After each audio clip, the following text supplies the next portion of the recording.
Κυρίες και κύριοι, φίλες και φίλοι, καλησπέρα. Απόψε είναι 11 Απριλίου του 2024, ημέρα Πέμπτη. Σαν σήμερα, στο Μεσολόγγι, το 11 Απριλίου του 1826, μετρούσαν ό,τι απέμεινε από τα κομμάτια τους οι Έλληνες που είχαν επιχειρήσει την έξοδο από το Μεσολόγγι. Και επειδή η ιστορία διδάσκει, θα ήθελα να δούμε πώς εξελίχθηκαν οι τρεις πολιορκίες του Μεσολογγίου, η μία η πρώτη και η δεύτερη που είχε δύο φάσεις, να δούμε από ένα κείμενο που συνέταξα με τη βοήθεια και του σαν σήμερα, να δούμε πώς εξελίχθηκαν τα πράγματα, βγαίνουν συμπεράσματα, αλλά ξέρετε έχουν και μια υποχρέωση να τιμήσουμε τους ήρωες και τους νεκρούς του Μεσολογγίου και των πολιορκιών, των τριών πολιορκιών και φυσικά της ηρωικής εξόδου του Μεσολογγίου. Καταρχάς το Μεσολόγγιο ήταν μια ιστορική πόλη. Από ό,τι θυμάμαι όταν το είχα επισκεφτεί, μου είπαν ότι εκεί υπήρχε τυπογραφείο, εκδιδόταν μια εφημερίδα, ενώ ήταν σε εξέλιξη ο πόλεμος. Ήταν έδρα πολλών φιλελλήνων που είχαν εγκατασταθεί εκεί, ένας από αυτούς ο Λόρδος Βύρωνας. Μια σημαντική πόλη που είχε πρόσβαση στη θάλασσα και εξ αυτού ήταν καλά τυχισμένη πρόσβαση στη θάλασσα και ήταν δύσκολο να καταληφθεί και η θάλασσα έδινε στους πολιορκημένους Μεσολογγίτες για ένα διάστημα τη δυνατότητα και να ενισχύονται είτε με προσωπικό είτε με τρόφιμα, να έχουν να επικοινωνούν με τον έξω κόσμο. Εν πάση περιπτώσει, η πρώτη πολιορκία επιχειρήθηκε τα πρώτα χρόνια του αγώνα, το δεύτερο χρόνο δηλαδή, διήρκησε από τις 25 Οκτωβρίου μέχρι 31 Δεκεμβρίου του 1822. Εκεί έγινε μετά τη μάχη του Πέτα, την ατυχή εκείνη μάχη του Πέτα, κατέφυγε ο Μαυροκορδάτος και ο Μπότσαρης εκεί. Τελικά έγιναν υπήρχε μία διαδικασία τότε, τα λεγόμενα καπάκια. Δηλαδή οι επαναστάτες έκαναν περιορισμένης έκτασης και χρονικής αλλά και ουσίας συμφωνίες με τον εχθρό που βόλευε και τους δύο και μετά συνέχισαν να ξαναπολεμούν. Έκανε εκεί ο Μπότσαρης τα περίφημα καπάκια, ενισχύθηκε η Πελοπόννησος εντωμεταξύ όσο διήρκησε αυτές οι συμφωνίες και μετά είπε ελάτε να πάρετε την πόλη. Και έτσι έσπασαν τα μούτρα τους οι Οθωμανοί με τον Ομέρ Βριώνη και 31 Δεκεμβρίου του 1822 αναγκάστηκαν να λύσουν την πολιορκία. Πότε επανήλθαν όταν η Επανάσταση ήταν σε μια κρίσιμη καμπή. Τα έχουμε συζητήσει αυτά, τα συζητήσαμε και με τον κύριο Μελετόπουλο σε μια εκπομπή που την παρουσιάσαμε. Δεν θα έσβηνε η Επανάσταση, αυτό είναι ένα μεγάλο λάθος, ένα μεγάλο ψέμα που προσπαθούν να μας επιβάλλουν, να μας βάλουν στο μυαλό ότι ξέρετε, μην διεκδικείτε ανεξαρτησία, διότι αν δεν ήταν οι ξένοι, στο Ναβαρίνο δεν θα είχαμε κράτος. Άρα μην διεκδικείτε ανεξαρτησία, να είστε υπάκουα παιδιά στους ξένους. Ψέμα. Εν πάση περιπτώσει, αρχίζει το 1925 η δεύτερη πολιορκία που είχε δύο φάσεις. Για να δούμε λίγο από κειμένο τα θέματα. Αυτή τη φορά έστειλε εκτός από τον Ομέρ Βριώνη και τον Κιουταχή, το στρατηγό, νομίζω ότι είχε βάσει τα Τρίκαλα. Ξεκίνησαν λοιπόν από εκεί και ξεκίνησαν και με μία στρατιά 20.000 ανδρών από τα Τρίκαλα. Ξεκίνησε το Φεβρουάριο του 1825 και έφτασε στις αρχές Απριλίου, μέσα Απριλίου, έφτασε στις πύλες του Μεσολογγίου. Μετά ξεκίνησε λοιπόν η πρώτη φάση, η οποία άρχισε στις 15 Απριλίου και τελείωσε στις 12 Δεκεμβρίου του 1825. Και η δεύτερη φάση είναι 25 Δεκεμβρίου του 1825 μέχρι 11 Απριλίου, σαν σήμερα δηλαδή, του 1826. Είπαμε λοιπόν ότι το γεγονός ότι το Μεσολόγγι ήταν τετυχισμένο, όχι ρωμένο δηλαδή, και είχε πρόσβαση στη θάλασσα, ήταν πλεονέκτημα για τους αμυνόμενους, ήταν πρόβλημα για τους επιτιθέμενους, αλλά επειδή ακριβώς αυτή η ιδιαιτερότητα στην πρόσβαση ήταν ταυτοχρόνως και δηλαδή μόνο μέσω θαλάσσης όταν πολιορκούνταν, ήταν ταυτοχρόνως και μια δυσκολία να ενισχυθεί, διότι αν είχε προβλήματα με ναυτικό αποκλεισμό, ήταν στην ουσία αποκλεισμένη, και τελικά αυτό ήταν και το στρατηγικό μειονέκτημα που οδήγησε και στην πτώση της πόλης. Και αυτό εκμεταλλεύτηκαν, θα δούμε παρακάτω πώς έγινε αυτό. Στην πόλη μέσα, όταν άρχισε η πολιορκία, η δεύτερη πολιορκία, ήταν 12.000 ψυχές, ένοπλοι και γυναικόπαιδα. Το φρούριο είχε ενισχυθεί μετά την πρώτη πολιορκία, είχαν βάλει κανόνια, είχαν κάνει πολεμίστρες σωστές. Αυτά έγιναν κατόπιν προσπαθειών του Μαυροκορδάτου, του Λόρδου Βύρωνα και του πολιτικού μηχανικού Μιχάλη Κοκκίνη. Έκαναν βαθύτερη τάφρο, έκαναν πύργους και πολύγωνα προτυχίσματα, 48 τηλεβόλα και 8 βομβοβόλα τοποθετήθηκαν πάνω στα οχυρά. Η νησίδα Βασιλάδη μεταξύ Λιμνοθάλασσας και θάλασσας έγινε ένα είδος προκεχωρημένου φρουρίου μπροστά από το Μεσολόγγι στη θάλασσα φυσικά. Εκεί βάλαν 6 πυροβόλα και έστειλαν 2.000 γυναικόπαιδα για να αλαφρύνει λίγο το Μεσολόγγι.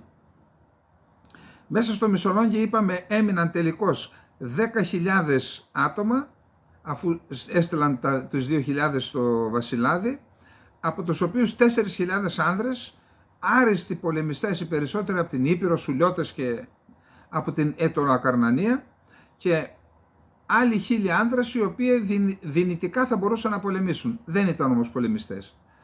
Πρώτη φάση λοιπόν, είπαμε, 15 Απριλίου με 12 Δεκεμβρίου του 1825, πολιορκείται από τον Κιουταχή που ήρθε από τα Τρίκαλα. Οι υπερασπιστές αντέχουν, στην πρώτη φάση δεν αντιμετωπίζουν ιδιαίτερα προβλήματα. Ο Μιαούλης διασπά τον ναυτικό αποκλεισμό και φέρνει και προσωπικό και άντρες και μαχητές, αλλά και εφόδια για και πολεμοφόδια για τους πολιορκουμένους. Στις 24 Ιουλίου 1.000 ρουμελιώτες πολεμιστές υπό τον Γεώργιο Καραϊσκάκη, άλλη μορφή αυτή.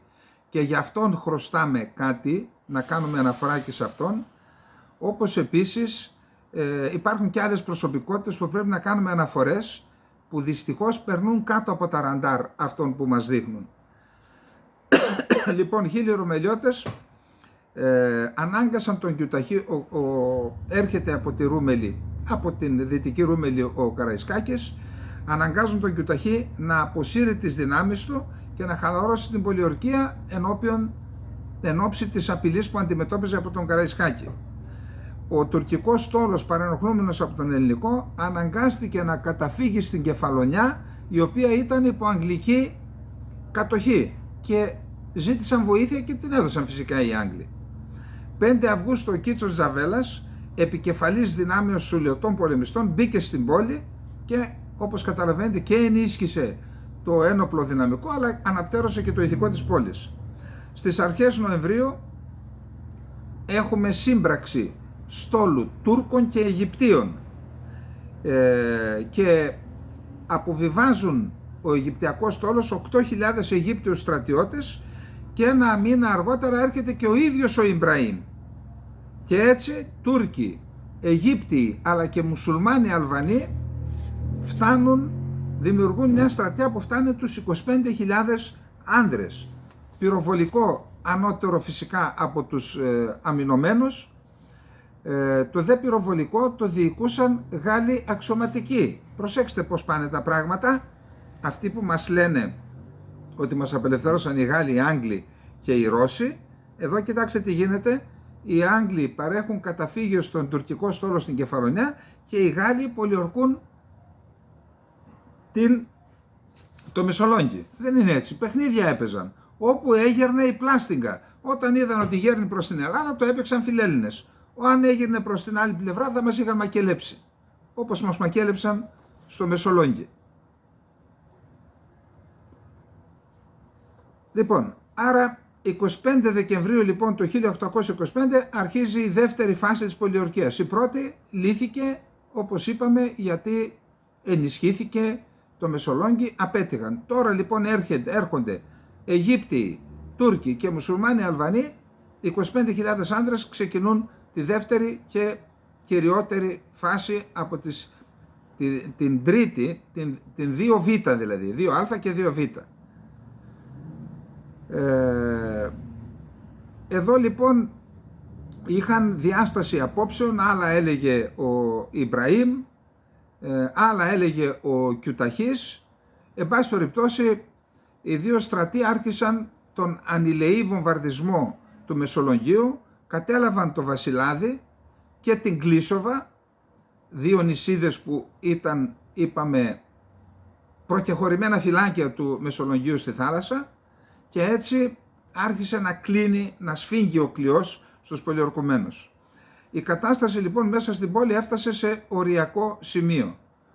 Ελήψη τροφοδοσίας από θαλάσσες, από την ξηρά να το συζητάμε, 25.000 άνθρωποι, αν πάτε στο Μεσολόγγι θα δείτε ότι πρέπει να είχαν κλείσει τα πάντα, 25.000 άνθρωποι, για το μέγεθος της πόλης. Έκλεισαν λοιπόν, έκαναν και ναυτικό αποκλεισμό και έτσι όταν έχεις 10.000 ανθρώπους να κατοικούν μέσα στην τετυχισμένη πόλη του Μεσολογγίου, χωρίς εφόδια, χωρίς πολεμοφόδια, αντιλαμβάνεστε ότι αυτά κάθε μέρα που περνάει, εβδομάδες, μήνες, μειώνονται τα πολεμοφόδια αλλά και τα τρόφιμα. Έφτασε λοιπόν, τώρα το τι λένε όταν πηγαίνω εκεί και τι λένε οι άνθρωποι, πώς στρέφονταν, έτρωγαν φύκια, έτρωγαν ρίζες από δέντρα, έτρωγαν τα σκυλιά, τις γάτες, τα ποντίκια. Τώρα δέρματα που είχαν μείνει τα βάζανε και τα έβραζαν και τα έτρωγαν, γιατί και εκεί να έχουν λίγες πρωτεΐνες. Λένε και κάποια άλλα πράγματα ότι έφαγαν, δεν θέλω να το πω. Εν πάση περιπτώσει, η ελλείψη οποιασδήποτε δυνατότητας να ενισχυθεί η πόλη είτε από ξηράς είτε από θαλάσσες, αποφασίζουν στις 6 Απριλίου να κάνουν την έξοδο. Υπόψη ότι τότε, από ό,τι μου εξήγησαν και εκεί, υπήρχε μία αυτοδιοίκηση στην πόλη και οι πολίτες όριζαν τους αρχηγούς τους. Δεν ήταν εσταλμένοι από το Θεό, ούτε πρίγκιπες. Αποφασίστηκε λοιπόν από τη Λαϊκή Συνέλευση 6 Απριλίου η έξοδος και ορίστηκε για αυτή. Τις 6 Απριλίου αποφάσισαν το Συμβούλιο των Πλαρχηγών και των Προκρήτων την έξοδο. 6 Απριλίου έκαναν τη σύσκεψη και αποφάσισαν το βράδυ, τη νύχτα του Σαββάτου προς Κυριακή του Σαββάτου του Λαζάρου προς Κυριακή των Βαΐων, 9 δηλαδή προς 10 Απριλίου του 1826, αν είπα 1926 σβήστε το, 1826 είναι φυσικά, αποφάσισαν να κάνουν την ηρωική έξοδο. Σύμφωνα με το σχέδιο, τα μεσάνυχτα του Λαζάρου δηλαδή χωρίστηκαν σε 3 ομάδες. Μία υπό τον Δημήτριο Μακρύ, μία υπό τον Νότι Μπότσαρη και η άλλη υπό τον Κίτσο Τζαβέλα. Και ο στόχος και το σχέδιο ήταν να διασπάσουν τις εχθρικές γραμμές και να μπορέσουν να διαφύγουν όσο το δυνατόν περισσότεροι, είτε πολεμιστές είτε και άμαχοι, διότι θα γινόταν η έξοδος με πολεμιστές και αμάχους. Αυτό λοιπόν προσπάθησαν να κρατήσουν μυστικό το σχέδιο, όμως το σχέδιο είτε προδόθηκε είτε δεν εφαρμόστηκε σωστά, δεν το γνωρίζουμε, και έτσι δεν μπόρεσαν να ευνηδιάσουν τους πολιορκητές και οι πολιορκούμενοι έπεσαν θυσία για τα γάνια είτε του Ιμπραήμ είτε των Τούρκων είτε και των Αλβανών μουσουλμάνων. Εισέβαλαν μέσα οι πολιορκητές, έγινε πολύ μεγάλη σφαγή, Εκεί ο Καψάλης, ο δημογέροντας Χρήστος Καψάλης, όταν κυκλώθηκε από εισβολή στο σπίτι του, εκεί είχε συγκεντρώσει γυναικόπαιδα, τραυματίες και τα λοιπά, έβαλε φωτιά στην πυρηδηταποθήκη, ενώ ο Μητροπολίτης Ρογόνιος Ήφανα τίναξε τον ανεμόμπυλο στην τελευταία πράξη αντίστασης όταν κυκλώθηκε από τους εχθρούς. Το πρωί της 10ης Απριλίου, ανήμερα των Βαΐων, η Οθωμανική ημισέλληνος κοιμάτιζε στα χαλάσματα του Μεσολογγίου, καπνί, αίματα και βουβός πόνος επικρατούσε την Κυριακή των Βαΐων στο ηρωικό Μεσολόγγι. Όσον αφορά τις απώλειες, από τους 3.000 που πήραν μέρος στην έξοδο, οι 1.700 έπεσαν ηρωικά μαχόμενοι. Ανάμεσα στους νεκρούς, Ιωάννης Παπαδιαμαντόπουλος, Μιχαήλ Κοκκίνης, ο μηχανικός, Αθανάσιος Ραζικότσικας, Νικόλαος Στορνάρης, ο Γερμανός εκδότης της εφημερίδας Ελληνικά Χρονικά Ιάκωβος Μάγερ και άλλοι Γερμανοί φιλέλληνες. Γύρω στα 6.000 γυναικόπαιδα οδηγήθηκαν για να απολυθούν στη Μεθόνη και στα σκλαβοπάζαρα της Κωνσταντινούπολης και της Αλεξάνδρειας.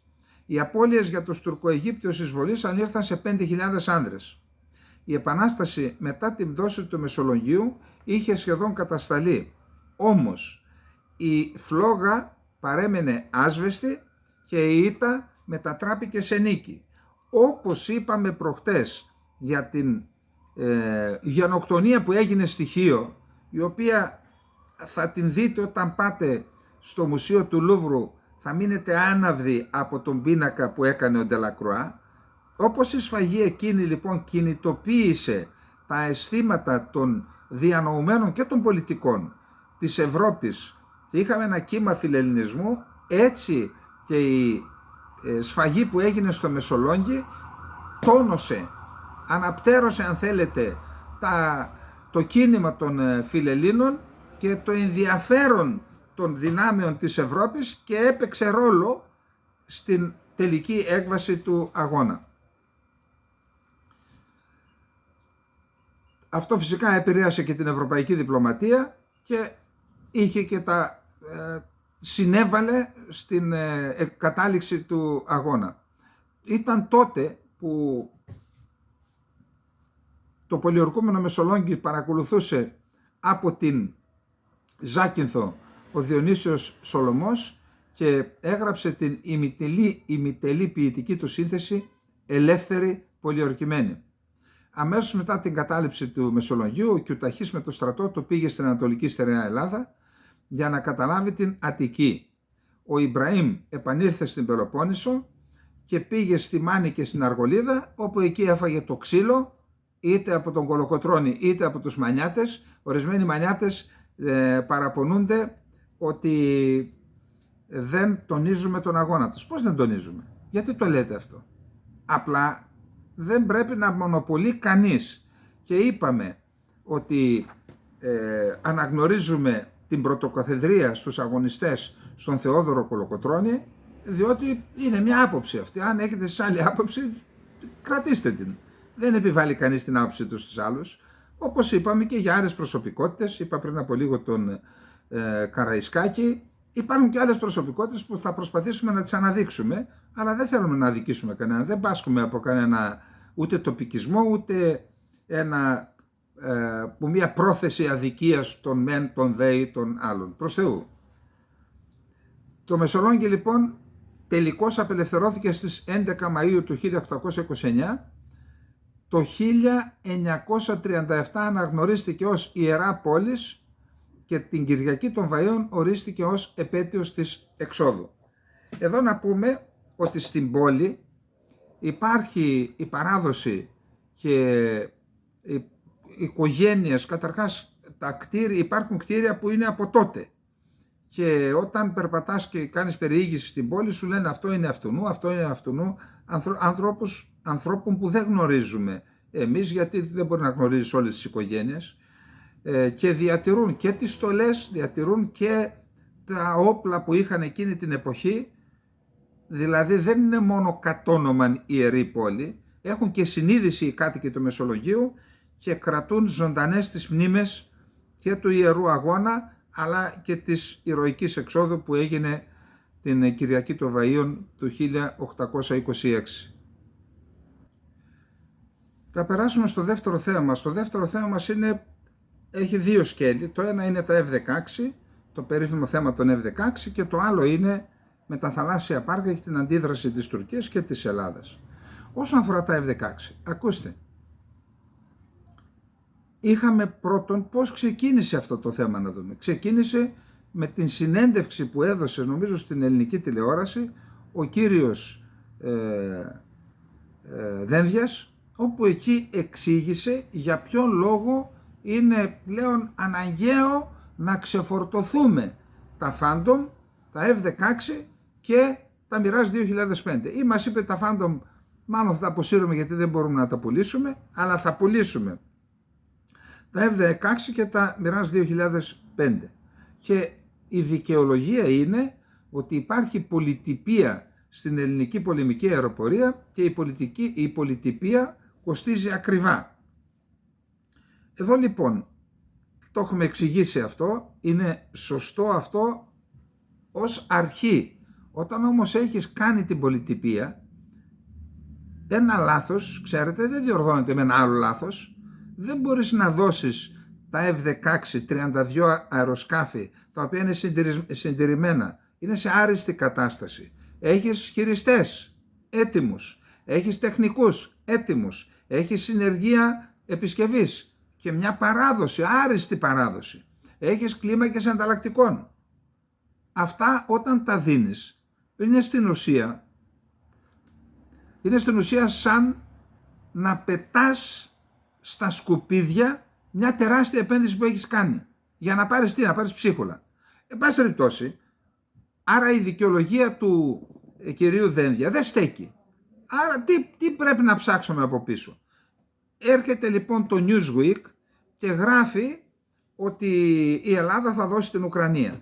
Και αναφέρεται τα F-16 ότι με βάση δημοσιεύματα του ελληνικού τύπου, άρα την εφημερίδα Δημοκρατία. Όταν βγαίνει λοιπόν αυτό, κάνει ο ΣΥΡΙΖΑ μία δήλωση για το θέμα και βγαίνει η κυβέρνηση και τα εξαπτέρυγά της στα μέσα μαζικής ενημέρωσης και αρχίζουν, προσέξτε τώρα, αντί να ψάξουν να βρουν την πραγματική αιτία, αρχίζουν και κτυπούν την εφημερίδα Δημοκρατία ή αυτούς που αναμετάδωσαν αυτή την είδηση. Όμως, προσέξτε εδώ, έχω και δύο δημοσιεύματα στον ουκρανικό τύπο. Ο ουκρανικός τύπος δεν τα πήρε, δεν λέει τίποτα για δημοκρατία. Λέει για τις δηλώσεις του Δένδια και μάλιστα κοστολογεί. Λέει θα δώσουμε γύρω στα 450 εκατομμύρια δολάρια και θα πάρουμε τα ελληνικά F-16. Εδώ λοιπόν δεν μπορεί να μας περνάνε για πρόβατα και για ηλίθιους. Να ρίχνουν δηλαδή την μπάλα στην εξέδρα ότι φταίει το Newsweek, φταίει η εφημερίδα Δημοκρατία, αλλά δεν φταίει ο Δένδιας που ανέδειξε το θέμα και το πήραν οι Ουκρανοί. Και έχω δει δύο δημοσιεύματα, επαναλαμβάνω, ουκρανικά, που λένε και λεπτομέρειες για τα F-16, τι καλά που θα είναι για την αεροπορία μας, άμα θέλετε θα σας δώσουμε και τους πιλότους μας. Πακέτο να τα πάρετε. Άρα, εδώ υπάρχει ένα τεράστιο ζήτημα. Ποιες είναι οι δυνάμεις? Τη μια έχουμε την κυρία Ντόρα Μπακογιάννη που λέει δέχτηκα διεθνείς πιέσεις για να αλλάξω την εισήγησή μου για το Κωσυφοπαίδιο, που την άλλαξε ρίχνοντας άλλη μια πισόπλατη μαχαιριά από την Ελλάδα στην Κύπρο. Πάρτο στην άκρη. Έχουμε το Δένδια, ο οποίος στο ξεκούδουνο βγάζει θέμα F-16 και επειδή το συζήτησα με πτέραρχο εξαιρετικά έμπειρο και πολύπειρο στις σχέσεις με τις ξένες χώρες, πολύπειρο, μου είπε, σήμερα το συζήτησα, μου είπε ότι πίσω από αυτή την ιστορία με την πώληση των F-16, συμφωνώ, λέει, με αυτά που είπες, ότι, γιατί τα είπα το πρωί και στο Open, συμφωνώ με αυτά που είπες ότι δεν μπορεί να δώσεις αεροσκάφη που είναι σε ενέργεια, είναι λάθος να τα πουλήσεις, μπορεί να τα κάνουν τα Εμιράτα αυτά, άλλο τα Εμιράτα, άλλο εμείς. Και πίσω από αυτή την ιστορία κρύβεται πάλι οι διεθνείς πιέσεις, μου είπε, εννοώντας τους Αμερικανούς. Δηλαδή, επειδή οι ίδιοι δεν μπορούν να περάσουν τα 60 δις γιατί έχουν τα δικά τους προβλήματα και επειδή θεωρούν ότι η Ελλάδα είναι ένα ανυπόστατο κράτος, ό,τι ζητάμε από την Ελλάδα το κάνει, έτσι λοιπόν προέκυψε και το θέμα με τα F-16. Εκτίμηση πτενάρχου υψηλού επίπεδου. Εντάξει, πάμε τώρα και στο θέμα των θαλασσίων. Είπαμε ότι η ανακοίνωση του Ελληνικού Υπουργείου Εξωτερικών δεν αφήνει την πόρτα ορθά ανοιχτή για το θέμα των γκρίζων ζωνών. Δεν λέει στην Τουρκία δηλαδή ότι, να βρω λίγο τη συνθήκη να δω τι ακριβώς λέει η συνθήκη της Λοζάνης. Λοιπόν, ακούστε τι συμβαίνει με το άρθρο 12 της συνθήκης της Λοζάνης.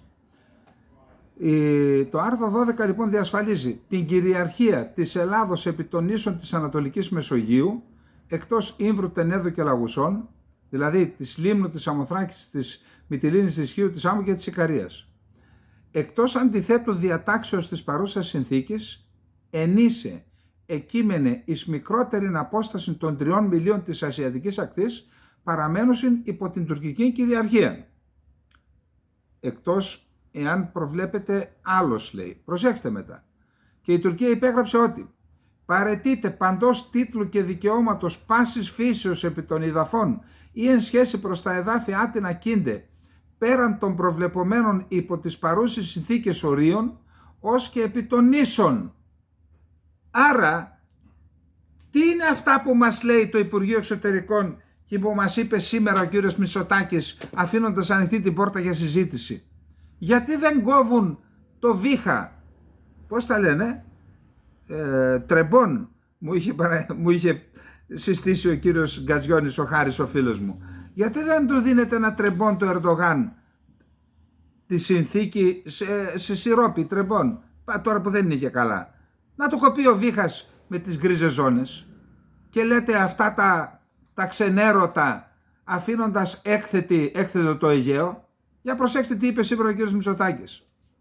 Το σχέδιο είναι να βρεθώ το Μάιο στην Τουρκία, ενώ με την πρόσφατη επαναφορά από την Τουρκία της θεωρίας των γκρίζων ζωνών με αφορμή τα θαλάσσια πάρκα που θεσμοθετηθεί η χώρα μας στο Αιγαίο και στο Ιόνιο, σημείωσε ο κ. Μητσοτάκης ότι κάποιες από τις βασικές θέσεις της Τουρκίας δεν έχουν αλλάξει, αλλά η μεγάλη εικόνα είναι ότι υπάρχει κάποια εξομάλυνση των σχέσεων. Άλλα ντάλλον. Ασχετολογία. Κάποιες δεν έχουν αλλάξει, υπάρχει κάποια εξομάλυνση. Δηλαδή, θα σας πω τώρα, δεν έχουμε για περισσότερους από 12 μήνες παραβιάσεις και παραβάσεις και αυτό είναι μία επιτυχία, ενώ έχουμε περιορίσει τις μεταναστευτικές ροές και όλα αυτά τα πετύχαμε χωρίς να υποχωρήσουμε ούτε βήμα από τις πάγιες θέσεις μας. Θέλουμε σε κάθε συνάντηση να κάνουμε ένα βήμα προς τη θετική κατεύθυνση. Για να μπούμε στον πυρήνα της διαφοράς μας πρέπει να προχωρούμε βήμα στην εξομάλυνση. Και σας ερωτώ, λέει μια λέξη για τις τρελές παράλογες διεκδικήσεις της Τουρκίας? Γιατί δεν λέει βεβαίως θέλουμε όλα αυτά σωστά, αλλά είναι απαράδεκτο για να θέτει η Τουρκία θέμα γκρίζων ζωνών? Γιατί δεν λέει τίποτα? Ξέρετε γιατί? Γιατί θα τα συζητήσουν τα πράγματα αυτά.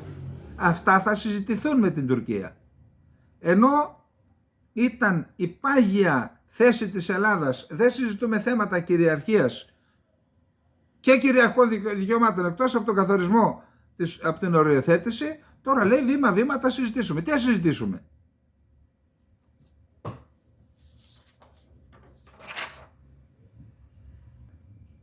Και επειδή υπάρχουν διάφορες απόψεις και στην Κύπρο, σήμερα με κάλεσαν από το ΡΙΚ να βγω και εκεί οι άνθρωποι ρωτούν μήπως αυτό που φέρουν, λέει, τις γκρίζες ζώνες, μήπως είναι εξαγωγή της ιστορικής κρίσης. Κοιτάξτε, αυτό όσοι λένε στην Ελλάδα ότι η Τουρκία όποτε έχει εσωτερικά προβλήματα προκαλεί με την Ελλάδα μια κρίση για να εξάγει τα προβλήματά της, αυτό είναι μια θεωρία την οποία την έχουν εφεύρει εκείνοι που δεν μπορούν να αντιμετωπίσουν την επιθετικότητα της Τουρκίας ή δεν θέλουν και κάνουν αυτή την εφεύρεση για να ξεφύγουν.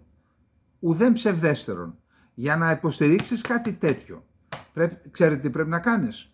Να κάνει την πρόκληση η Τουρκία και να φέρεις στο τραπέζι, να δείξει την τηλεόραση δηλαδή, που εκεί γίνεται η διαχείριση, μας περνάει για ηλίθιος, να φέρεις και 30 πρωτοσέλιδα της Τουρκίας και να βάλεις και 10 δελτία ειδήσεων από τα μεγάλα κανάλια και να πεις ορίστε, να, το προβάλλουν, πάνε να πει ότι θέλουν να συσπυρώσουν, να κάνουν να ράνουν.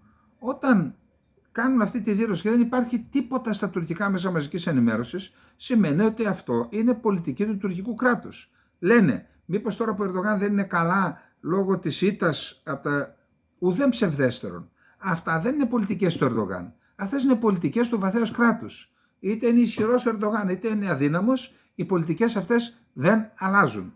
Και ίδιες θα είναι και με τον Ιμάμογλου, αν διαδεχθεί τον Ερντογάν. Έχω πει μια άποψη, ότι το μεγάλο σχέδιο του Ερντογάν, νεοοθωμανικό, νεοτουρκικό και πανισλαμιστικό, δεν θα το στηρίξει ο Ιμάμογλου.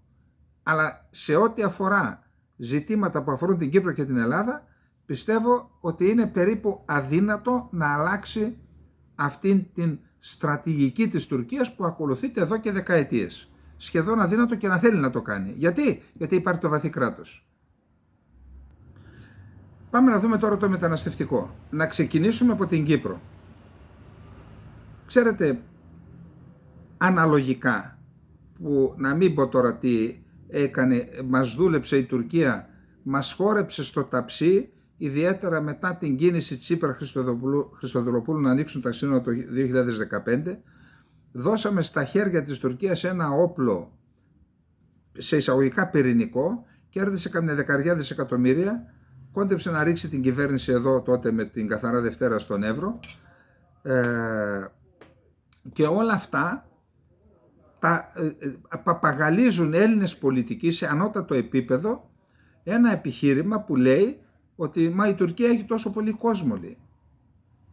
Δηλαδή επειδή η Τουρκία επιχείρησε να διαλύσει τη Συρία ή επειδή η Τουρκία άνοιξε τα σύνορά της σε όλους να έρθουν στην Τουρκία για να περάσουν στην Ελλάδα, αυτό εμείς θα πρέπει να το πληρώσουμε εμείς και η Ευρώπη? Και να σας πω κάτι, η Τουρκία των 82 εκατομμυρίων έχει 4, 5, 6 εκατομμύρια πρόσφυγες και μετανάστες. Ο Λίβανος των 6 εκατομμυρίων ξέρετε πόσους έχει? 3 εκατομμύρια, 2,5-3 εκατομμύρια. Δηλαδή, σαν να είχε η Τουρκία 40 εκατομμύρια. Γιατί κανείς δεν μιλάει για το Λίβανο? Πόσο ανάγκη έχει ο Λίβανος? Γιατί δεν είναι ένα κράτος γενοκτόνο και βάρβαρο όπως η Τουρκία. Και οι άνθρωποι καθόταν εκεί, γιατί πήγα στη Βηρητό και είδα τον πόνο πραγματικά των προσφύγων εκεί. Γιατί είχε τους Παλαιστίνιους πόσο 500-600.000 δεκαετίες, τώρα ήρθαν και οι Σύριοι. Εν πάση περιπτώσει, τώρα ο Λίβανος έχει σοβαρό πρόβλημα και δεν μπορεί να ελέγξει, δεν λειτουργεί το κράτος πλέον, δεν μπορεί να ελέγξει ούτε τις ροές ούτε τίποτα και όλα αυτά πέφτουν στο κεφάλι της Κύπρου.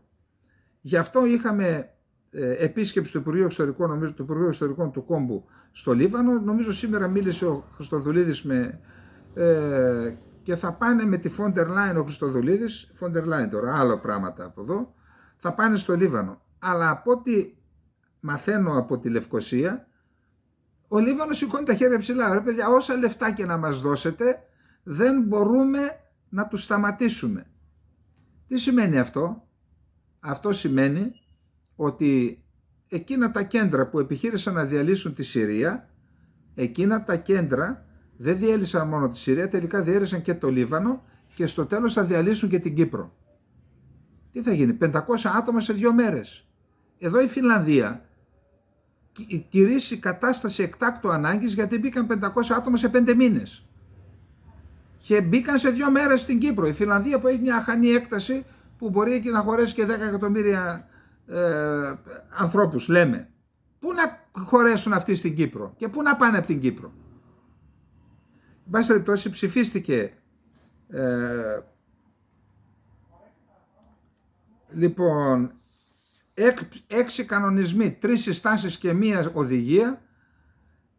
Τελικώς είναι το σύμφωνο για το μεταναστευτικό από την Ευρωπαϊκή Ένωση, δηλαδή το μεταναστευτικό σύμφωνο αποσκοπεί στην μεταρρύθμιση του αμφιλεγόμενου κανονισμού του Δουβλίνου, το Δουβλίνο 3 δηλαδή, ο οποίος έχει αποτελέσει ο κανονισμός το επίκεντρο πολλών εντάσεων και ενστάσεων. Ο κανονισμός που είχε εγκριθεί το 2013 αναθέτει την εξέταση των αιτήσεων ασύλου στην πρώτη χώρα, δηλαδή στη χώρα εισόδου, και ως εκ τούτου συγκεντρώνει μεγάλο μέρος της μεταναστευτικής πίεσης στις χώρες της πρώτης γραμμής. Το 2015 είπαμε με τα έσχη Χριστοδουλοπούλου Τσίπρα, αναδείχθηκε η ανάγκη να αλλάξει αυτό το πράγμα και έτσι έχουμε τώρα το καινούργιο σύμφωνο. Τι περιλαμβάνει? 10 εργαλεία, 6 κανονισμοί, 3 συστάσεις και 1 οδηγία. Ενώ το σύμφωνο στοχεύει στην προσπάθεια καλύτερου ελέγχου των συνόρων, η γενική φιλοσοφία παραμένει η ίδια με το Δουβλίνο 3, με τις χώρες εισόδου να εξακολουθούν να είναι υπεύθυνες για το μεγαλύτερο μέρος της υποδοχής, δήλωσε η Καμίλ Λεκόζ, αναπληρώτρια διευθύντρια του Ερευνητικού Κέντρου του Ινστιτούτου Μεταναστευτικής Πολιτικής για την Ευρώπη. Τώρα, μπορούν να αρνηθούν μετεγκατάσταση, αλλά θα πληρώσουν. Επειδή υπήρχε το ζήτημα, το ζητούσαμε εμείς η Κύπρος, εμείς η Ιταλία, την υποχρεωτική μετεγκατάσταση. Δηλαδή, ήρθανε 10.000 στην Κύπρο να μοιραστούν ισόποσα σε όλες τις χώρες της Ευρωπαϊκής Ένωσης υποχρεωτικά. Αυτό όμως υπάρχει και άλλη άποψη. Εάν όποιος ερχόταν υποχρεωτικά, τον έστελνες και έβρισκε καταφύγιο σε μια χώρα, οι 10.000 μετά θα γινόταν 20 και μετά θα γινόταν 100 και δηλαδή δεν βρίσκεται λύση. Για να δούμε τι λύση βρήκαν. Δεν δέχτηκαν την υποχρεωτική μετεγκατάσταση. Όποιος δεν δέχεται, λέει, θα γίνεται η κατανομή, όποια χώρα δεν δέχεται θα πληρώνει αντίτιμο. Οι Βρυξέλλες σκοπεύουν να δράσουν σε 3 επίπεδα. Ταχύτερη επεξεργασία στα σύνορα της Ευρωπαϊκής Ένωσης, στενότερη συνεργασία με τις χώρες προέλευσης και διέλευσης, νέος πιο ευέλικτος μηχανισμός αλληλεγγύης.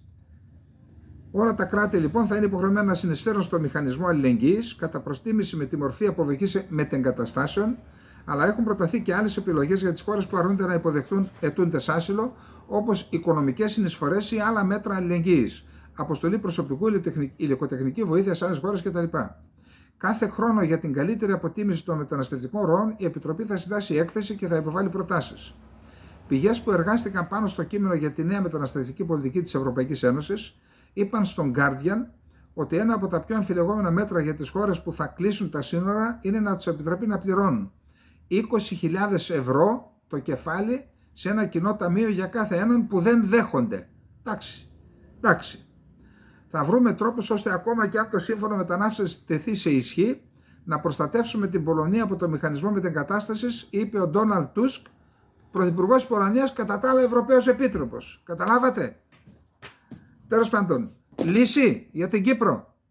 Τη χώρα που πήγα να καταστρέψει η Ευρώπη, τη Συρία, να την καταστήσουν ασφαλή χώρα, να πάνε να μιλήσουν για να μην μπορούν να παρακαλέσουν τον Άσαντ, να τους δέχεται, να είναι ένα μέρος, αντί να δίνουν στην Τουρκία χρήματα, να δίνουν λεφτά σε αυτούς που δέχονται να επιστρέψουν στη χώρα τους, τους Σύριους εννοώ, 30.000 δολάρια, ευρώ, να κτίσουν τα σπίτια τους υπό την προστασία του κράτους του Άσαντ και να λυθεί κατά κάποιο τρόπο το ζήτημα που αφορά στους πρόσφυγες από τη Συρία. Αυτή είναι μια λύση. Πάνω σε αυτή τη γραμμή πρέπει να κινηθεί Λευκοσία και Αθήνα, αντί να κάνουν τα χατήρια των δυτικών, να πάνε και να χτυπήσουν το χέρι στο τραπέζι και να απαιτήσουν. Μόνον έτσι βρίσκεται λύση. Πάμε τώρα στο Ισραήλ. Η κατάσταση στο Ισραήλ, στη χώρα του Ισραήλ, μέσα στο κράτος, δεν είναι καλή. Οι πληροφορίες μου λένε ότι υπάρχουν σοβαρές αντιδράσεις στην κοινωνία, δεν είναι τυχαίες οι διαδηλώσεις, ακόμα και ο στρατός έχει προβλήματα, αντιδράσει και στον ίδιο το στρατό. Ξέρετε, έτσι καταλήξαμε στην κατάρρευση του μικρασιατικού μετώπου. Όταν οι διοικητές, οι ανώτεροι, οι κατώτεροι δεν έχουν ένα όραμα εξόδου, δηλαδή να λες είμαστε εδώ, πολεμάμε, θα δώσουμε τη ζωή μας γι' αυτό, για να πετύχουμε αυτό, όταν δεν υπάρχει τέτοιο όραμα σε ένα πόλεμο, αυτό ξέρετε είναι ψυχοφθόρο. Δεν είναι, οι άνθρωποι είναι και οι πολεμιστές. Πρέπει με κάτι να τους τονώσεις το ηθικό για να μπορέσουν να πολεμήσουν. Γιατί πολεμούν τώρα αυτοί εκεί? Ακούστε τι γίνεται. Τώρα έχουμε μάχες, 2 μάχες στην κεντρική Γάζα. Αεροπορικούς βομβαρδισμούς στη Ράφα και έχουμε και τον Νετανιάχο να λέει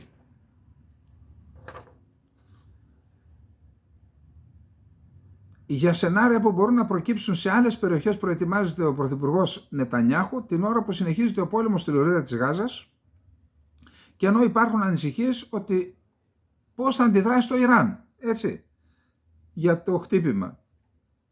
Όποιος μας κάνει κακό θα ανταποδώσουμε. Είμαστε προετοιμασμένοι να καλύψουμε όλες τις ανάγκες ασφαλείας του κράτους του Ισραήλ, τόσο αμυντικά όσο και επιθετικά. Ανέφερε σε δηλώσεις που έδωσε στη δημοσιότητα το γραφείο του μετά από επίσκεψη στην αεροπορική βάση Τελ Νοφ στο νότιο Ισραήλ. Το Ισραήλ προετοιμάζεται για πιθανά ιρανικά αντίπεινα λόγω της δολοφονίας του στρατηγού στη Δαμασκό. Είπαμε σήμερα στην κεντρική Γάζα μάχες κανονικές. Για να δούμε τώρα. Δεν πήγε καλά η κατάσταση με τις διαπραγματεύσεις. Είχαν 48 ώρες για να δώσουν την απάντησή τους στο σχέδιο που δόθηκε την Κυριακή από τους διαμεσολαβητές. Σε αδιέξοδο βρίσκονται οι διαπραγματεύσεις, καθώς καμία από τις δύο πλευρές δεν θέλει να εγκαταλείψει την πρώτη το τραπέζι των διαπραγματεύσεων. Το σχέδιο που παρουσιάστηκε από ΗΠΑ, Αίγυπτο και Κατάρ προβλέπει, όπως είπαμε, μία κεχηρία 6 εβδομάδων, ανταλλαγή Ισραηλινών ομήρων και Παλαιστινίων κρατουμένων, αύξηση ανθρωπιστικής βοήθειας και επιστροφή όλων των εκτοπισμένων στα σπίτια τους, έστω και αν είναι βομβαρδισμένα.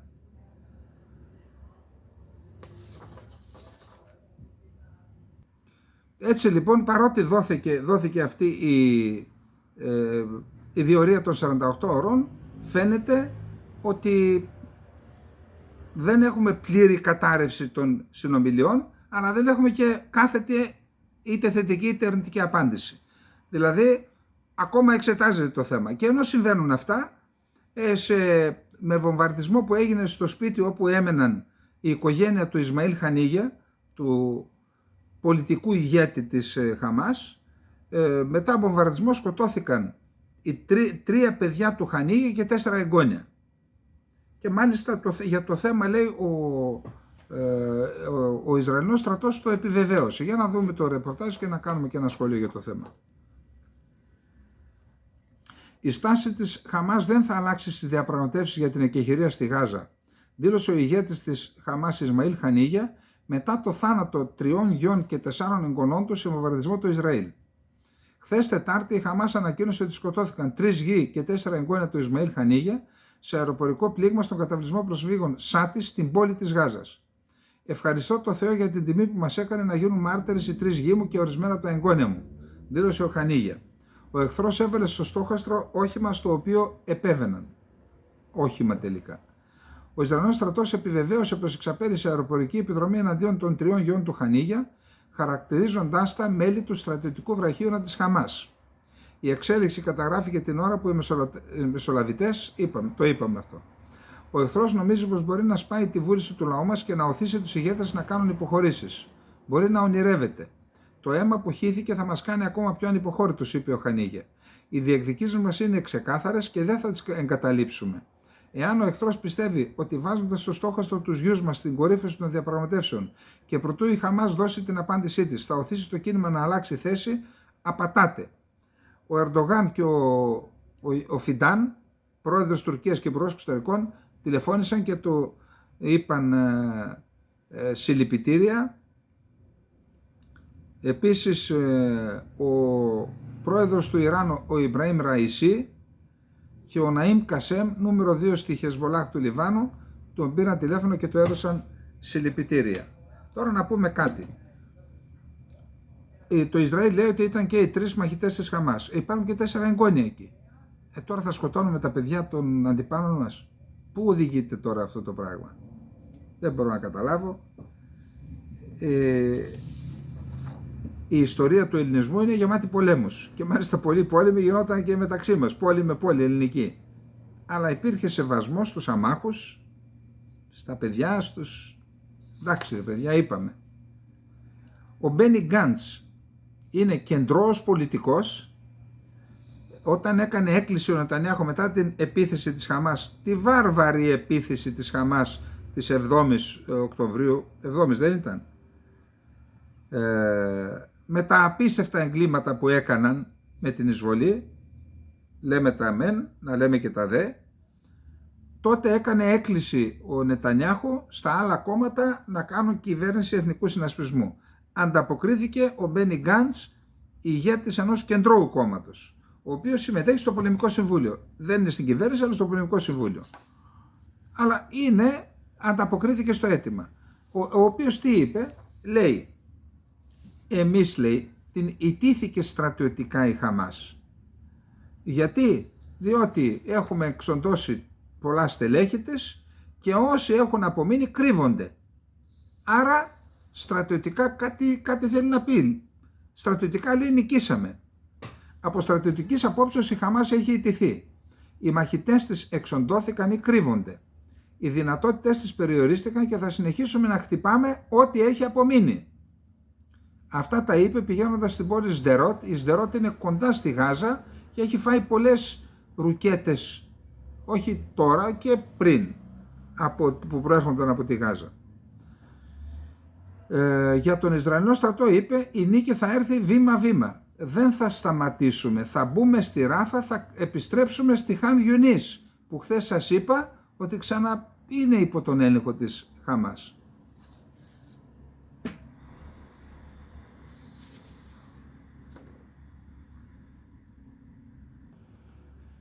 Λοιπόν,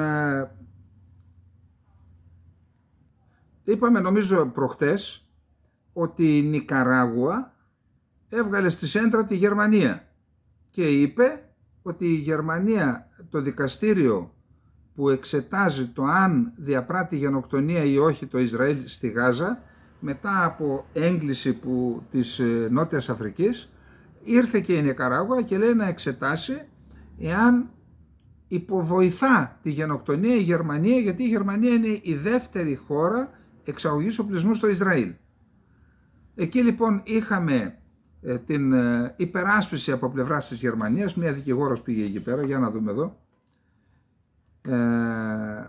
η οποία είπε ότι εμείς, η δικηγόρος Τάνια Φον Ουσλάρ Γκλάιχενβον, η οποία είπε ότι εμείς για ιστορικούς λόγους, και εννοεί το ολοκαύτωμα που έκαναν οι Ναζί, είμαστε υποχρεωμένοι να είμαστε με το Ισραήλ, και αρνήθηκε ότι με τον τρόπο αυτό συμπράττει, γίνεται συνένοχη στην γενοκτονία η Γερμανία.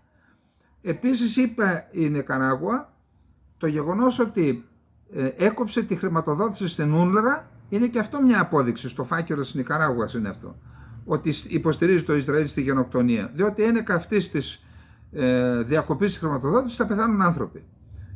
Η Γερμανία το αντέκρουσε και είπε εμείς κόψαμε τη χρηματοδότηση εκεί, αλλά συνεχίζουμε να δίνουμε, ρίξαμε και από τον αέρα.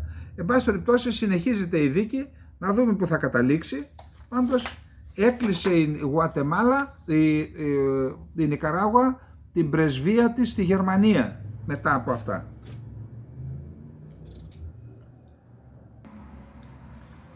Η Jerusalem Post γράφει ότι η Ισραηλή πολεμική αεροπορία πραγματοποίησε αεροπορικές επιδρομές σε διαφόρους στόχους στη Ράφα το απόγευμα της Τετάρτης, χθες το βράδυ δηλαδή, χθες το απόγευμα.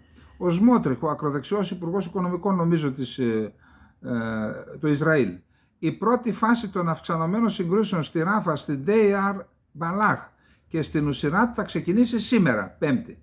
Σκληρή μάχη διεξάγεται, το είπε το πρωί, μεταξύ των μαχητών της Χαμάς και του Ισραηλινού στρατού στο στρατόπεδο Νουσeirat, στρατόπεδο προσφύγων Νουσeirat, στο κέντρο της Λωρίδας της Γάζας. Ραδιόφωνο του Ισραηλινού στρατού είπε ότι ο στρατός εξαπέλυσε στρατιωτική επιχείρηση στα περίχωρα του καταβλισμού του Νουσeirat στο κέντρο της Λωρίδας. Υπουργείο Εξωτερικών τον είπα. Ο Μπλίνκεν σε συνομιλία με τον Ισραηλινό Υπουργό Άμυνας Γκάλαντ επιβεβαίωσε την υποστήριξη των ΗΠΑ και την ασφάλεια του Ισραήλ. Ο Μπλίνκεν κατέστησε σαφές ότι οι Ηνωμένες Πολιτείες θα σταθούν στο πλευρό του Ισραήλ ενάντια σε οποιασδήποτε απειλές που προέρχονται από το Ιράν ή από τους πράκτορές τους. Πάμε να δούμε τώρα τι γίνεται στο Ιράν. Εκεί γίνεται ο χαμός. Αυτά είναι από ιρανικές πηγές που σας λέω τώρα. Οι Ιρανοί στρατιωτικοί εμπειρογνώμονες λένε ότι η ζώνη απαγόρευσης πτήσεων που επιβλήθηκε σε ορισμένες περιοχές του Ιράν είναι για τη δοκιμή ενός νέου ζωτικού όπλου μεγάλης εμβέλειας. Το Ιράν διέκοψε όλες τις αεροπορικές μεταφορές από και προς Τεχεράνη για χθες βράδυ. Ο ταξίαρχος Χεϊντάρη δήλωσε το ντρόν Αράζ 2, Ιρανός, έχει μηχανές αναζήτησης και μοναδικές δυνατότητες που αυτοθεραπεύονται πολλές φορές μέχρι να χτυπήσει το στόχο. Πιθανόν, λέει, αυτοθεραπεύονται εάν αντιμετωπίσει ηλεκτρονικό πόλεμο. Ο διοικητής των χερσαίων δυνάμεων του στρατού πρόσθεσε: εξετάζουμε αυτά τα drones ειδικά για τις επιθέσεις στη Χάιβα και στο Τελ Αβίβ. Άμα τα λέει, εγώ δεν μπορώ να το καταλάβω αυτό. Πάμε στο Ισραήλ τώρα. Η εφημερίδα Γεντιόθ Αχρονότ με μεγάλο τίτλο σήμερα, πρωτοσέλιδο, είδα το πρωτοσέλιδο. Το Ισραήλ και οι Ηνωμένες Πολιτείες προετοιμάζονται για την απάντηση του Ιράν. Ο διοικητής της κεντρικής διοίκησης των ΗΠΑ, στρατηγός Ερικ Κουρίλα, και Αμερικανοί σύμβουλοι έφτασαν σήμερα στο Ισραήλ για να παράσχουν βοήθεια σε περίπτωση άμεσης επίθεσης από το Ιράν. Οι Ηνωμένες Πολιτείες και οι σύμμαχοί τους πιστεύουν ότι επίκυνται μεγάλες επιθέσεις με πυράβλους και μη επανδρομένα αεροσκάφη από το Ιράν και τους συμμάχους του εναντίον στρατιωτικών και κυβερνητικών στόχων του Ισραήλ. Οι ΗΠΑ φέρνουν το αεροπλανοφόρο Eisenhower πιο κοντά στο Ισραήλ, πιθανώς σε μια προσπάθεια να αναχαιτήσουν αν χρειαστεί τους Ιρανικούς πυράβλους, αφού οι ΗΠΑ δεν θέλουν να θέσουν σε κίνδυνο τις στρατιωτικές τους βάσεις που υπάρχουν στην περιοχή, στη Σαουδική Αραβία, στην Ιορδανία, στο Κατάρ. Τώρα, σε μια ασυνήθιστη κίνηση, ο Υπουργός Εξωτερικών του Ιράν είχε συνομιλίες σήμερα με τους Υπουργούς Εξωτερικών του Ιράκ, της Σαουδικής Αραβίας, του Κατάρ και των Εμιράτων. Και αυτό έγινε, λένε οι Ιρανοί, ότι τους το ζήτησαν, οι Αμερικανοί ζήτησαν από αυτούς να μιλήσουν με τον Αμπντουλαχιάν. Επίσης, λέει, είναι πιθανόν ότι συζήτησαν την παρουσία αμερικανικών βάσεων σε αυτές τις χώρες για να μην γίνουν στόχος και να μην χτυπηθούν οι χώρες τους. Και μετά από αυτό μίλησε, λέει, και ο Υπουργός Εξωτερικών της Τουρκίας, ο Φιντάν, με τον Ιρανό Υπουργό Εξωτερικών, και πάλι λένε οι Ιρανοί ότι αυτό μπορεί να έγινε, να τους το ζήτησαν οι Αμερικανοί. Να το πληρώσουμε εμείς αυτό πάλι. Δυτικές πηγές. Οι υπηρεσίες πληροφοριών παρακολουθούν 2 πλοία των φρουρών της Επανάστασης στον Περσικό κόλπο και στην Ερυθρά θάλασσα που είναι ικανά να εκτοξεύουν πυράβλους κρούζ και drones. Αυτά λοιπόν. Και με το Ιράν, απλά να προσθέσω ότι η Ρωσία εξέδωσε οδηγία να αποφεύγουν οι Ρώσοι πολίτες να κινούνται στη Μέση Ανατολή. Κάτι θα ξέρει. Και υπάρχει και ένα σημαντικό άρθρο στο Bloomberg που λέει 2 πιθανά μέτωπα θα ανοίξουν την επομένη μετά το κτύπημα του Ισραήλ στη Δαμασκό. Το ένα λέει να είναι η Χεσβολάχ, δηλαδή ολοκληρωτικός πόλεμος του Ισραήλ με τη Χεσβολάχ, και το δεύτερο με το Ιράν, το οποίο έχει τη δυνατότητα σε μερικές εβδομάδες να αποκτήσει 3 πυρηνικές βόμβες. Και αν γίνει αυτό, τότε θα αλλάξουν όλες οι ισορροπίες στην περιοχή. Πάντως, αυτό που έχω να πω είναι το εξής, ότι το Ιράν έχει κατορθώσει με τους αντιπροσώπους που δούλευε τόσα χρόνια ο μεγάλος αρχιτέκτονας αυτού του οικοδομήματος, ο Κασίμ Σουλεϊμάνι, και έχει γεμίσει την περιοχή με αντιπροσώπους που είναι αποφασισμένοι να πολεμήσουν εναντίον του Ισραήλ. 2 πράγματα κρατήστε. 2. Εάν καταρρεύσει το Χασεμιτικό βασίλειο στην Ιορδανία και αν καταρρεύσει και η Αίγυπτος, τότε καμιά δύναμη στον κόσμο δεν θα μπορέσει να προστατέψει το Ισραήλ, ούτε οι πυρηνικές του βόμβες. Κρατήστε το αυτό. Γιατί είναι σε κίνδυνο η Ιορδανία. Είναι ένα κράτος σταθερό, ανεκτικό σε χριστιανούς. Εάν καταρρεύσει αυτό, τότε θα αποκτήσει τη δυνατότητα το Ιράν, και τώρα κάτι κάνει, να στέλνει μέσω της Ιορδανίας όπλα στη Δυτική Όχθη. Ή έχουμε 1,5 εκατομμύριο Παλαιστίνιους πολύ κοντά στη Δυτική Όχθη που ζουν στην Ιορδανία. Όλους αυτούς θα έχουν τρόπο να τους ριζοσπαστικοποιήσουν και να πάρει πραγματικά φωτιά ολόκληρη περιοχή. Πάμε λοιπόν στις ΗΠΑ.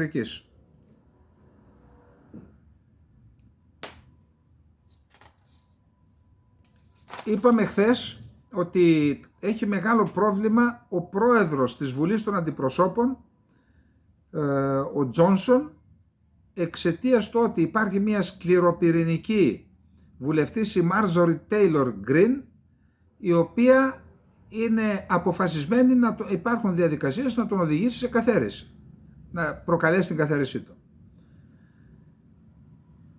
τι δήλωσε χθες? Εάν ο πρόεδρος Τζόνσον υποστηρίξει την Ουκρανία, θα είναι προσωπικά υπεύθυνος για την οικονομική υποστήριξη της δολοφονίας ανθρώπων.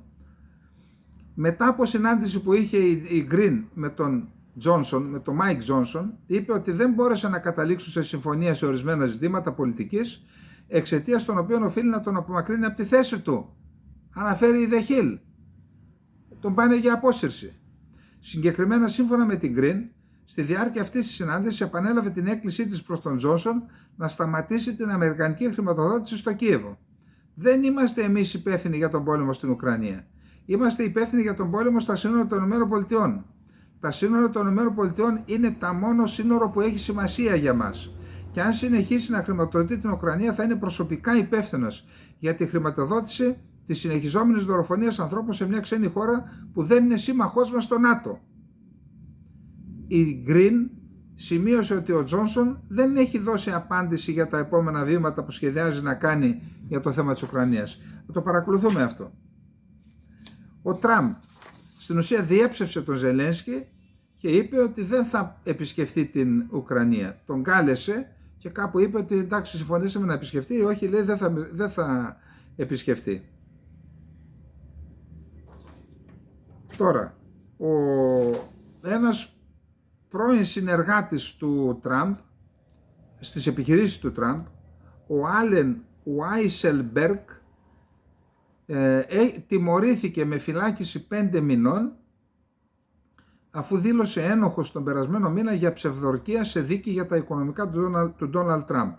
Και την επόμενη Δευτέρα είναι προγραμματισμένο να ξεκινήσει η ποινική δίκη σε βάρος του Τραμπ για τα $100.000 που έδωσε ο πρώην δικηγόρος του Μάικ Κοέν στην πορνοστάρ Stormy Daniels προκειμένου να εξασφαλίσει τις σωπή της πριν από τις εκλογές του 2016. Και αυτή έχει δεκάδες κατηγορίες εις βάρος του μόνο γι' αυτό ο Τραμπ. Ο Biden διαβεβαίωσε, είπαμε, εκτός από τον Blinken, επαναβεβαίωσε χθες Τετάρτη ότι η υποστήριξή του στο Ισραήλ είναι αλίγιστη μετά τις απειλές του Ιράν πως θα προχωρήσει σε αντίπεινα για το πολύ μικρό χτύπημα στη Δαμασκό. Το Ιράν απειλεί να εξαπολύσει μεγάλη επίθεση εναντίον του Ισραήλ, είπε ο Αμερικανός πρόεδρος στη διάρκεια κοινής συνέντευξης τύπου στο Λευκό Οίκο με τον Ιάπωνα πρωθυπουργό Φούμιο Κισίντα.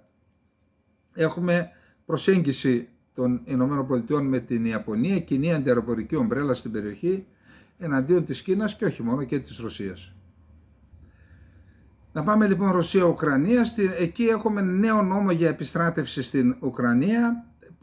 Προκαλεί πολιτική αντιπαράθεση. Υπάρχουν προβλήματα. Εν πάση περιπτώσει, να κρατήσουμε αυτό, ότι έχει ψηφιστεί ένας νέος νόμος. Θα προσπαθήσουν να επιστρατεύσουν μέχρι 500.000 άνδρες για να ενισχύσουν τις δυνάμεις στο μέτωπο και να συγκροτηθεί μια δύναμη που θα επιτρέψει μια πιθανή αντεπίθεση που, αν γίνει τώρα επιστράτευση, εγώ την τοποθετώ πάλι για το Σεπτέμβριο, όπως έγινε και και τις δύο προηγούμενες φορές. Τώρα, υπάρχει μια δημοκρατία, αυτόνομη δημοκρατία στη Ρωσική Ομοσπονδία που λέγεται Καμπαρντίνο-Μπαλκάρια και έχει πρωτεύουσα τον Αλτζίκ. Είναι στο δρόμο για την Οσετία πηγαίνοντας, περνάς μέσα από την Καμπαρντίνο-Μπαλκάρια. Πήγα μια φορά με το αυτοκίνητο γιατί γράφαμε ένα βιβλίο στην ελληνική κοινότητα εκεί του Βλαδικαυκάς και πέρασα και είδα τους ανθρώπους εκεί, μεγάλα κοπάδια με γελάδια, γαλοπούλες, είναι τοπικός λαός. Εκεί λοιπόν είναι μουσουλμάνοι οι άνθρωποι. Αντιτρομοκρατική επιχείρηση, 2 νεκροί μέλη διεθνούς τρομοκρατικής ομάδας. Όπως το Ιράν χτυπάει το Ισραήλ με διαντιπροσώπων, κάποιοι όπως χτύπησαν διαντιπροσώπων τη Μόσχα, τώρα προσπαθούν να αποσταθεροποιήσουν τη Μόσχα διαντιπροσώπων. Ο Ζελένσκι κατηγορεί τον Σόλτς επειδή δεν του δίνει τους πυράβλους Τάουρος, δείχνει να έχει χάσει λίγο την ψυχραιμία του και γίνεται και αγενής σε όλους τους δυτικούς και εμπροκειμένου τώρα στους Γερμανούς. και ρίχνει ευθύνες ότι αν έχουμε μεγάλες απώλειες θα φταίτε εσείς κτλ. Τώρα, έχουμε μια σοβαρή εξέλιξη πιστεύω στο ουκρανικό. 16-17 Ιουνίου, αν θυμάμαι καλά, θα γίνει μεγάλη διεθνής διάσκεψη στην Ελβετία για την Ουκρανία. Συμφώνησε ο Ζελένσκι με την ομόλογό του την Ελβετίδα και τον Υπουργό Εξωτερικών της Ελβετίας, συμφώνησαν σε όλα, θα είναι 2 ημέρες θα διαρκέσει και ο στόχος είναι να πιστούν να συμμετέχουν σε αυτή την συνδιάσκεψη, ας πούμε, να συμμετέχει η Ινδία και η Κίνα. Και θα έλεγα ότι το κίνητρο για να συμμετέχει η Κίνα είναι το εξής, ότι θα καταλήξουμε, λέει, σε κάποια συμπεράσματα τα οποία θα επιτρέψουν σε επόμενη φάση να συμμετέχει και η Ρωσία. Δηλαδή θα είναι μια πρόταση προς τη Ρωσία στην ουσία. Και αυτό για να έχει κύρος αυτή η Διεθνή Σύνοδος για την Ουκρανία με την συμμετοχή της Κίνας και της Ινδίας, που είναι 2 μεγάλες δυνάμεις στην περιοχή και συμμετέχουν στους BRICS, στον Παγκόσμιο Νότο κτλ. Να συμπληρώσουμε ότι σε αυτήν τη σύνοδο για την Ουκρανία έχει ανακοινωθεί ότι θα συμμετέχει και ο ίδιος ο πρόεδρος Biden, που σημαίνει ότι αν είναι ο πρόεδρος της ισχυρότερης χώρας, της μεγαλύτερης χώρας του κόσμου, αν είναι η Κίνα, αν είναι και η Ινδία, τότε σε ένα βαθμό τον πολιτικό στόχο που έβαλε ο Ζελένσκι και όσοι τον συμβούλευσαν για αυτή την σύνοδο, να δείξει ότι η Ρωσία είναι παγκοσμίως απομονωμένη, αυτόν τον στόχο σε ένα βαθμό θα τον έχει πετύχει. Λοιπόν, αυτά είχαμε να πούμε για απόψε. Να είστε όλες και όλοι καλά. Καληνύχτα. Δεν είπαμε για την διακήρυξη. Διακήρυξη.gr λοιπόν. Αντί όσοι θέλετε να διαβάσετε τη διακήρυξη, ξέρετε, συμβαίνει το εξής.